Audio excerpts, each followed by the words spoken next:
Assalamu alaikum wa rahmatullahi wa barakatuh. This is part 2 of the topic of triple talaq, halala, one nation, one law. You need to watch this as part 2. Part 1 is on the issue of triple talaq.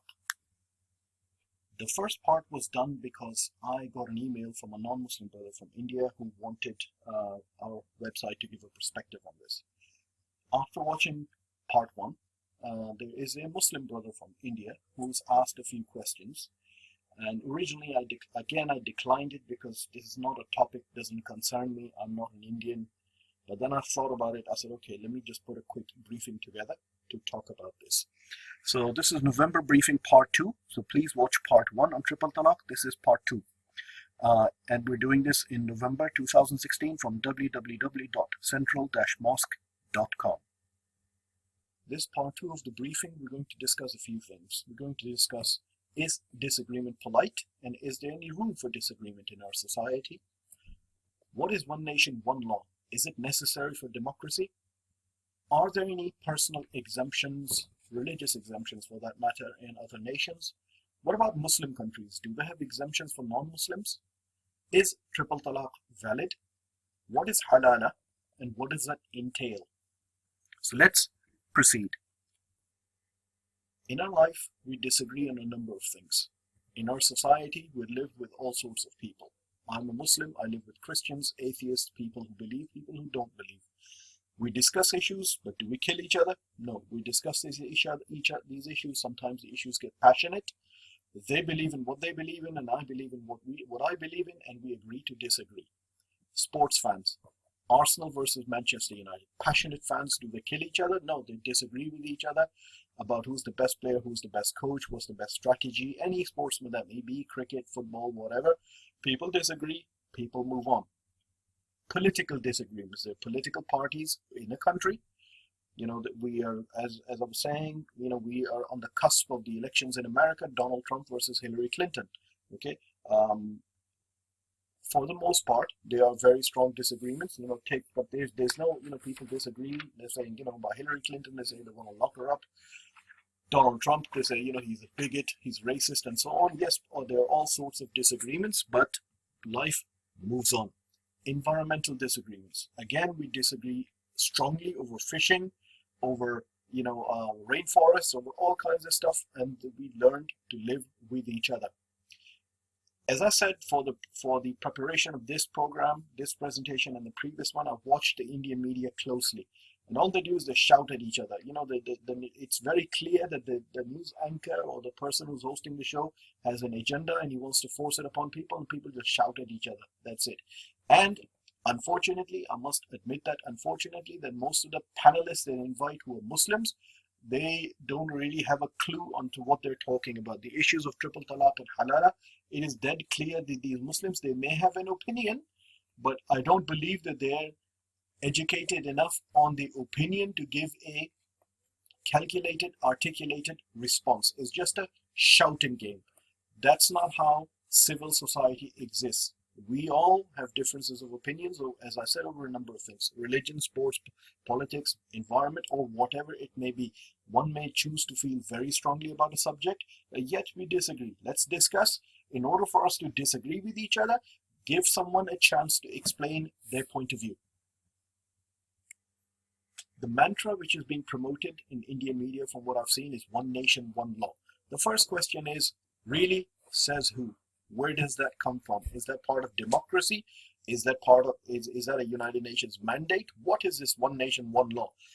As part 1 explained very clearly, that has never happened in the history of India. So what we will do is we'll go through examples of many countries, and we will look at their laws and see what happens. We will start from Greece. Specifically, I'm starting from Greece because we call it the birthplace of democracy.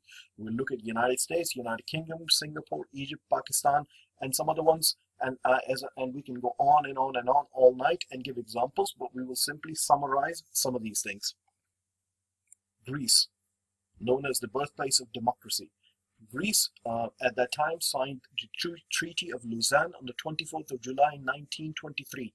It was signed by the Ottomans, Turkey today, Great Britain, Greece, and some other nations. It is still intact. The Muslims in Greece are still today governed by this Treaty of Lawrence, by the autonomy that was granted, and their marriage and divorce laws and stuff are run and regulated by Muslim muftis in Greece. The important thing for you to understand is, just like the majority of the Muslims in India follow the Hanafi school of thought, the Ottomans and the Turks today, majority of them follow the Hanafi school of thought. And this was a legacy of the Hanafi school of thought. This actually came from the Ottoman Empire. Under the Ottoman Empire in Europe and in Turkey, non-Muslims had freedom for their own personal laws, just like I've given examples in part 1. The non-Muslims of India under Muslim law had autonomy. So a very similar thing.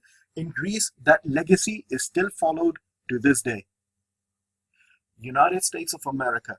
There's several laws which grant American Indians autonomy. The last revision of that, to my knowledge, is Religious Freedom Restoration Act of 1993, and there's some revisions, minor revisions since then.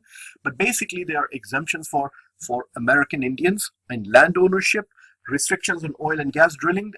You could probably, if you're following the media, this is happening right now. There are certain lands which belong to the American Indians, and there's certain government wants to drill for natural resources, and there's some restrictions and bylaws, and they keep challenging it in the law, and it keeps coming back and forth.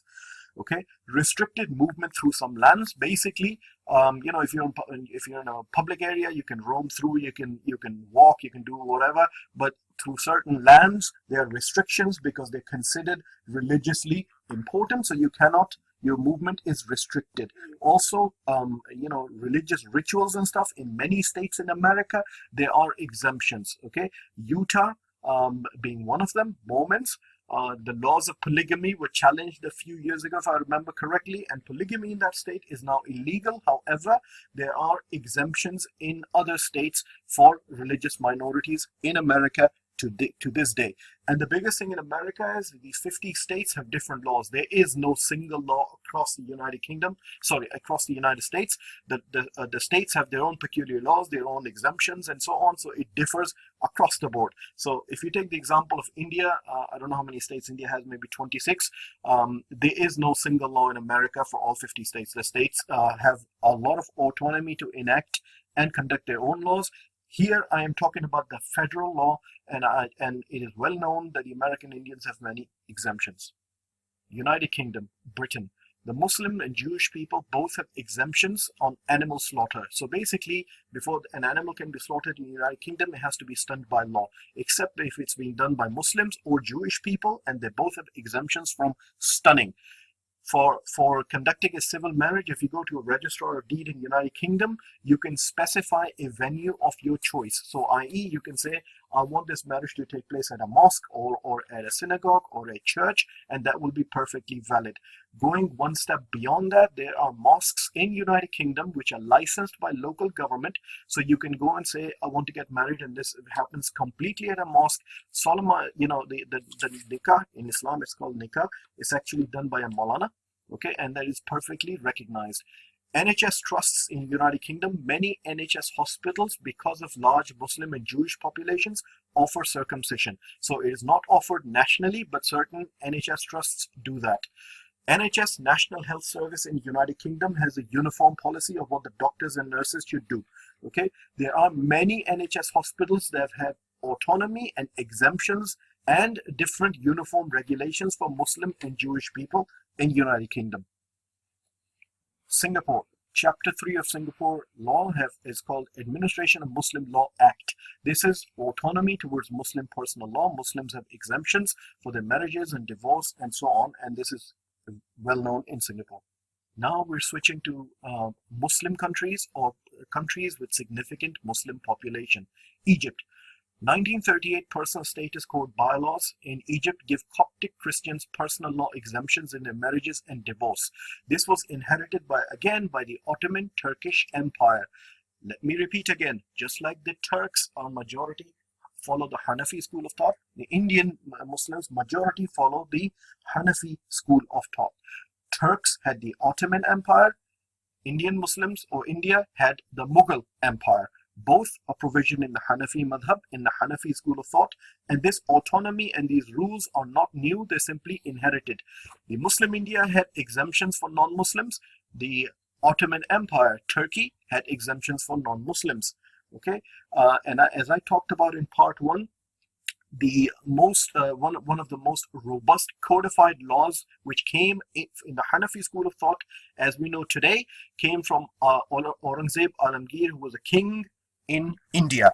Controversial personality according to many, and yet the 11-volume fatwa that he codified today in Urdu, it's called Fatawa Alamgiri by his name. The Arabs refer to that as Fatawa Hind, Fatawa of India. And you can see, how the Muslim law works and what are the powers of a Muslim judge and so on. So Egypt has inherited this from the Ottoman Muslims, the Ottoman Turks, which was based on the Hanafi madhab. The British, when they colonized India, they inherited this from the Mughal Indians. Both are based in Islam. Lebanon. This is a country which officially has 18 religions and sects, and they're all governed by personal law. High degree of autonomy. Again, Lebanon was under the Ottoman Empire, and their laws were provisioned in the Hanafi school of thought, just like the Mughals of India. And however, the problem in Lebanon is that since independence, they have never really developed a proper civil code. Most of their personal exemption laws, all is religious and divorce and so on, is based on the legacy of Ottoman Empire, and they've simply carried on since the independence of their country. But nevertheless, they still have autonomy. Now let's turn to Pakistan, India's neighbor Pakistan. Hindu Marriage Act of 2014 was passed in Pakistan. Here's a picture, you can Google and read it. And basically it applies to Hindus and gives them exemptions from the Islamic clauses of Pakistani constitution. At that time in 2014, you can read the history. This was backed by by some of the great scholars of Pakistan. Again, why? Because it is based in the Hanafi school of thought that non-Muslims have the autonomy to run the affairs of their life according to their religion. I have put some question marks here because in my research, I found out that certain people in the media, in the Indian media, were saying that Pakistan has laws against triple talaq and so on and so forth. The point is this, right? Do the Indian citizens want the Muslims of India to follow Pakistan? I mean, is that a good example to give? Because if they want to, then here it is. In Pakistan, the Hindus have autonomy for their own personal law. But I don't think that's right. You can't, in English, we say you can't have your cake and eat it too. You cannot give, I know for a fact by monitoring social media, every time something bad happens, the Muslims are called traitors. Go to Pakistan, get out of India, go to your homeland, Pakistan, whatever. And here on triple talaq, they're giving an example of Pakistan. By the way, triple talaq still counts as talaq in Pakistan. We'll talk about that later. However, if you do want to give an example of Pakistan, then here is a blatant example where personal law exemption does exist in Pakistan. Let's now switch to part 2 of this presentation. The question my brother asked is, he said, isn't triple talaq innovation? Absolutely. The Prophet disliked it. And yes, the person can be punished under Islamic law because an innovation means a bad precedence in Islam. It's not a good thing to do. It is not the good example of Prophet to follow, and so on and so forth. Why? Because Allah says in the Quran to give divorce amicably and in a good manner. By throwing talaq like that, talaq, talaq, talaq, it is ridiculous. It's basically making a mockery of the process, making a mockery of the framework, and making a mockery of the decision itself. Okay, so it is indeed disliked. It is indeed bad precedence. It is indeed not a good thing to say. It is indeed not a good example of the Prophet. However, let's talk about a few things which are bad, but they still count. If someone does murder, is that a good thing or a bad thing? So the murderer gets caught, goes to the court, and he says, you know what, murder is a bad thing. So what do you think the judge is going to say? Of course it's a bad thing, but you still did murder. It still counts. Rape is a bad thing, still counts. Robbery is a bad thing, but it still happens. It still occurs. So if somebody, uses this triple talaq, okay, in this manner, then yes, it's a bad thing, but it's still valid in Islam because the person has chosen to do that. Just like a husband has chosen to do that, recall from my part one that the woman has the recourse to she has the recourse to actually either contact an Islamic Sharia council or ask for khul. So basically she can make that decision as well. Okay.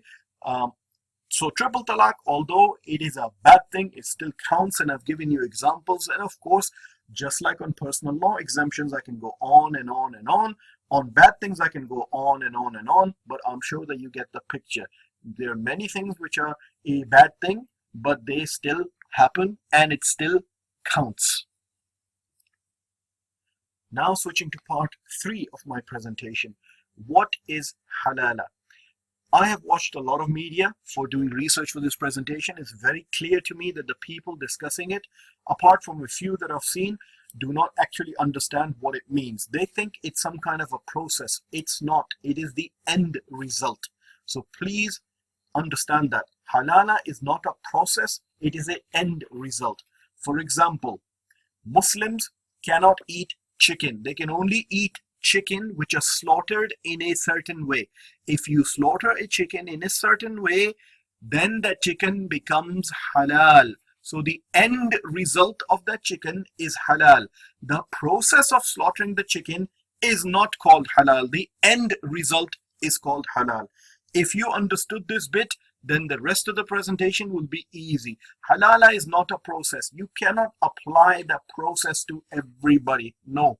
It is the end result of what happens due to a process that halala occurs. It is not something that you do in Islam. It's something that happens. So the result is that. Now let's explore examples. So what is halala? Husband and wife are divorced. Wife remarries out of her free will. Of course, as we explored that in part 1, a woman has the right to marry whoever she wants. So she remarried. She gets divorced or she gets widowed out of the free will. Okay. Now she has the choice to get back to the husband, number 1, out of her free will. And this is the end result. So this bit here, when she's divorced or widowed, the end result here is halala. It is not a process. You cannot have 1 and 2. But as a result of her getting married the second time, getting divorced or widowed, this is halala. Okay. The result is that she can now go back. That is the result. Let's proceed further and explain even more.